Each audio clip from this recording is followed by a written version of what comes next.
Pekerjaan di masa lalu Eni ibu Tiko terungkap setelah kisahnya viral di media sosial. Sebelumnya Tiko viral setelah diketahui merawat ibunya yang mengalami gangguan jiwa di rumah mewah terbengkalai. Diketahui, Eni ibu Tiko mengalami depresi setelah ditinggal suami mantan pejabat. Eni ibu Tiko yang tinggal di rumah mewah tanpa listrik dan air ternyata sempat bekerja. Pekerjaan dari ibu Eni tak bisa dianggap sepele, lantaran pernah berstatus karyawan swasta. Fakta tersebut keluar dari mulut Tiko, putra sematawayang ibu Eni yang merawat selama 11 tahun. Hal ini diungkap Tiko, anak sematawayang yang selama 11 tahun merawat ibu Eni.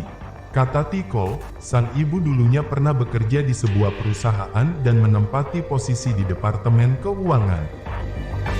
Tiko mengaku bahwa dulu kedua orang tuanya sibuk bekerja sehingga memiliki hidup yang enak. Ia mengaku bahwa dirinya masih hidup bahagia, dengan serba berkecukupan ketika ibu Eni dan ayah Tiko, Herman Muji Susanto masih bersama. Tak hanya itu saja, karena kerja keras orang tuanya, dulu Tiko sampai memiliki sopir pribadi dan pembantu sendiri. Dulu tuh tahunnya orang tua sibuk kerja. Di rumah ini dihuni sama Tiko dan pembantu. Papa memang ada sopir dari kantor juga, ujar Tiko. Tiko mengaku masih ingat betul, dengan puluhan tahun silam saat masih hidup berjaya dengan kedua orang tua yang harmonis. Akan tetapi hal tersebut berubah sejak 2011 silam setelah Herman Muji Susanto sang ayah, berpisah dengan ibu Eni. Usai berpisah dari ibunda Tiko, sang papa pun konon pulang kampung ke Madiun. Sehingga hal tersebutlah yang menjadi pemicu ibu Eni mengalami depresi, hingga bertingkah bak orang dengan gangguan jiwa atau ODGJ.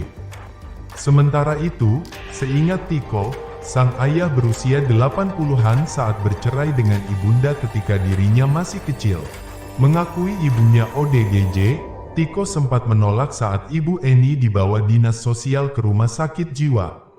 Kendati demikian, Tiko mengakui bahwa keluarganya memang kerap diganggu hal-hal berbau mistis. Rumah itu awalnya dibangun pada 2001, lalu ditinggali oleh keluarga Tiko pada 2009. Rumah ibu Eni, tampak dari luar, bak sudah lama tidak berpenghuni dan dipenuhi dengan pohon.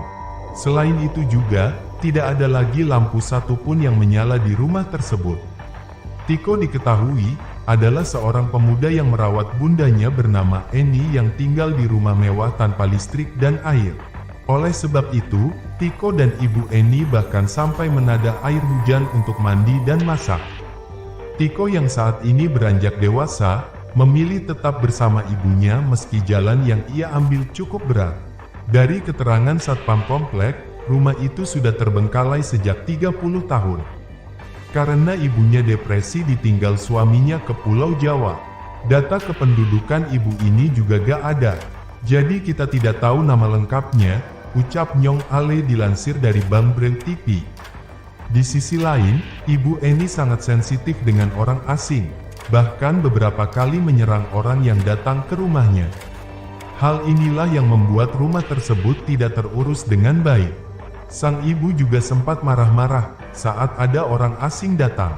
Selain mengurung diri, ibu Tiko juga menganggap orang lain sebagai musuh. Diketahui, Tiko sehari-hari bekerja sebagai security di kompleks elit tersebut. Dirinya beberapa kali pulang ke rumah untuk mencek kondisi ibunya. Adapun alasan Tiko enggan menjual rumahnya ini, karena merupakan peninggalan orang tua. Tiko mengaku, tidak ingin menjual rumah peninggalan orang tuanya tersebut. Dirinya menyatakan tetap akan merawat rumah tersebut walau hanya bisa memantau. Sang ibu pun sempat menolak saat dievakuasi, hingga akhirnya petugas harus mendobrak pintu. Melihat itu Tiko pun sempat menangis, namun Tiko terus dikuatkan oleh para tetangganya. Walaupun sebenarnya dengan berat hati, Tiko tidak menginginkan hal tersebut dengan alasan sulit untuk bertemu ibunya. Namun Tiko berani mengambil resiko dan setuju untuk membawa ibunya ke rumah sakit. Dengan berpikir bahwa ini adalah salah satu cara yang dapat dilakukan supaya ibunya dapat kembali sembuh.